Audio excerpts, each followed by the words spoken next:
இன்னைக்கு பாண்டியன் ஸ்டோர் சீரியலில் என்ன நடந்தது அப்படின்னு பார்க்கலாம். பழனி வேலை கூட்டிகிட்டு வண்டியில் போயிட்டுருக்கார் மிஸ்டர் பாண்டியன். போயிட்டு இருக்கும்போதே என்ன எங்கே கூப்பிட்டு போகிறீங்க மாமான்னு கேட்டால், இப்படி இபி ஆஃபீஸ் போகிறப்படா, இபி ஆஃபீஸில் வந்துட்டு இப்போ நம்ம வீட்டு அப்போக்கப்போ கரண்ட் கட் ஆகுதுல, அதை எழுதி கொடுத்துட்டு வரலான்னு பார்க்குறேன். நீங்கள் எதுக்கு மாமா என்னையே கூப்பிட்டு போகிறீங்க அப்படின்னா, ஒன்றும் இல்லைடா, கொஞ்சம் நேரமாச்சுன்னா உன்னை உட்கார வச்சுட்டு நான் போய் ஒரு வேலையை பார்த்துட்டு வரணும்ல, அதுக்காக போகிறேன்டா அப்படின்னு கூப்பிட்றாரு. போயிட்டு இருக்கும்போது படங்கு வண்டியை நிறுத்திட்டு பார்த்துட்டே இருக்காரு. என்னென்னு பார்க்குறான் பழனி வேலை. என்ன மாமா நான் பாரு அங்கே ஒருத்தனை ஏசி ரூமில் உட்காருங்கிறேன், ஒருத்தன் எங்கடா இருக்கான் அப்படிங்கிற மாதிரி. பையனை என்ன வேலை மகன் செந்தில் அந்த பக்கம் ரோடு அளந்துக்கிட்டு இருக்கான். செந்தில் பார்த்துட்டு சிரிக்கிறார் இவர். மாமா அப்படியே இல்லை வேலை செய்கிறத பார்த்து அப்படியே வந்துக்கிட்டு ரசிச்சுக்கிட்டு இருக்கீங்க எவ்வளோ இருக்குது நீங்கள் அப்படின்னு. இதான்டா சரி சும்மா பார்த்துக்கிட்டு இருந்து கூப்பிட்டு 4 வார்த்தை பாராட்டலாம்ல அப்படின்னு. கூப்பிட்றா பாராட்டலாம் அப்படிங்கிறார். இது வழக்கமாக என்ன பண்ணுவாங்கன்னா, அந்த மாமி மச்சினிங்க உறவு உள்ளவங்க அவங்க தான் வந்துக்கிட்டு இந்த வம்பளத்துக்கு வாங்கி ஒருத்தருக்கு ஒருத்தர் என்னடா இப்படி சொன்னால் என்ன இப்படி இருக்கிற அப்படின்னு வந்துப்பாங்க. பாண்டியனுக்கு பெத்த பிள்ளை செந்தில். அவர்கிட்ட போய் நீ வந்துட்டு பாராட்ட வேண்டாம், கம்முன்னு வாயை மூடிக்கிட்டு போகலாம். ஆனால் அவன் செந்தில் பேசுனதுக்கு பதில் கொடுக்கணும் அப்படின்னு பண்ணுறதெல்லாம் சம்டைம்ஸ் வந்து இது ப்ரொவோக்கிங் அப்படின்னு சொல்லுவான். அதாவது அவன் செந்தில் தான் தூண்டுறான் அப்படின்னாக்க நீ ஒரு அப்பனா என்ன பண்ணணும், நீ அவனை தூண்டாமல் இருக்கணும் அப்படிங்கிறது தான். இதை அவனை கூப்பிட்டு வச்சு பக்கத்தில் வச்சு வம்புழுக்கிறார் அவர். இது சின்ன பிள்ளையிலேருந்தே ஒரு சில வீட்டில் செய்வாங்க. எப்போவுமே பிள்ளைகளை வம்புழுத்துக்கிட்டு இருப்பாங்க. ஆனால் இவர் அப்படி இல்லை, ரொம்ப சீரியஸ் பர்சன். அப்படியே சீரியஸ் தான் பேசுவார் அவன்கிட்டலாம்.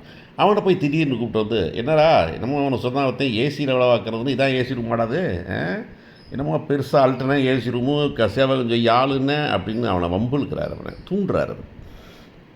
தூண்டுனோடனே அவன் முறைச்சு பார்க்குறான். அவர் சரி போ, பார்க்குற வேலையை ஒழுங்காக பார்க்கணும்டா அப்படின்னு ஒரு ஆட்டையை போட்டு போயிட்டார்.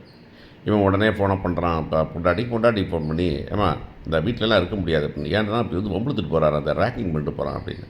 அதனால் நம்ம வந்து வீட்டை விட்டு போகிறோம், போய் நம்ம குவார்ட்டர்ஸ்க்கு உடனே போகிறோம், அந்த ஆள் உடனே நான் குடியிருக்க முடியாது அப்படிங்கிறான். சொல்லிவிட்டு வீட்டுக்கு வராங்க. வீட்டுக்கு வந்து சொன்னால் அந்த பொண்ணு இல்லை வேண்டாங்குது. இல்லை நான் போய் எங்கே சொல்லிடுறேன் வீட்டை விட்டு போகிறோம் அப்படிங்குது. இந்த பொண்ணு இப்போ வந்துக்கிட்டு ப்ளண்ட்டாக வந்துக்கிட்டு நீ போகிறதுனா போ, நான் வரமாட்டேன் அப்படின்னு இப்போவும் சொல்ல மாட்டேங்குது. இந்த பொண்ணு எவ்வளோ தான் தோணும், எத்தனை தடவை தான் சொல்லும் திரும்ப புருஷனுக்கு. சரின்னு வேறு வழி இல்லை, வெளியே வந்தாச்சு. வெளியே எல்லாம் ஒட்டுமொத்த குடும்பமும் வழக்கம் போல் பார்லிமெண்ட் உட்காந்துருக்கும் போது வந்துட்டு அப்பவும் பார்த்து சிரிக்கிறாரு. ஒருத்தன் சொன்னால் ஏசின்னு ஒன்றும் இல்லை, அவன் நினச்சி சிரிச்சேன்டா, உடனே சொல்லலடா அப்படின்னு சொல்கிறாரு. சரி சாப்பிட போகலான்னு டக்குன்னு நிறுத்திடுறான். கொஞ்சம் நிறுத்துங்க, நான் குவார்ட்டர்ஸ் குடிக்க போகிறோம் அப்படின்னு. என்னடா குவார்ட்டர்ஸ் அப்படின்னா இப்படின்னு சொன்ன உடனே மீனா குவார்ட்டர்ஸ் வந்துருக்கு அவனுக்கு தெரியுமா அப்படின்னு. ஏன் சொல்லவே இல்லை, நான் போகிறதாவே இல்லை, அவர் தான் போகிறேன்னு சொல்லிட்டு இருக்காரு, நான் போகிறதாவே இல்லை, இனிமேல் என்னம்மா பேசுகிறப்ப அவர்கிட்டே பேசிக்க நீங்கள் அப்படின்னு அந்த பொண்ணு சொல்லிடுச்சு. அவன்கிட்ட எல்லோரும் கெஞ்சுறாங்க. ராஜி வந்து அழுவுது, அரசி வந்து கேட்குறாங்க. இப்போ சரவணன் என்னடா அப்படிங்கிறான். ஆனால் அந்த சின்ன பையன் மட்டும் வழக்கம் போலது அண்ணன் ஆசைப்படுதில்ல அப்படிங்கிறான். அவன் என்னடா கூட்டம் வீட்டுக்கு அதிகமாகிடுச்சு அப்படிங்கிறான். உடனே பல்வேறு சொன்னான், நான் வேணால் விட்டு வெளியே போயிட்டுமா அப்படின்னு சொல்லிட்டு. இல்லை நான் வீட்டை விட்டு வெளியே போவேன், தனி கொடுத்தனம் போயே ஆவேன் அப்படின்னு அவன் சொல்ல, இந்த பொண்ணு அது முடியாதுன்னு சொல்லுது. ஆனால் என்ன பண்ண போகிறாங்க அப்படிங்கிறது தெரியல நமக்கு. இந்த பிரச்சனையை எப்படி பாண்டியன் சமாளிக்கிறாரு அப்படின்னு பார்க்கணும். இந்த பாண்டியனும் செந்திலும் போட்டுக்கிற சண்டையில் குடும்பமே குழம்பி போகுதுங்கிறது ஏன் அறிவில்லையே அவ்வளோ பெரிய ஆளுகளுக்கு அப்படிங்கிறதான் கொஸ்டின் மார்க்கு.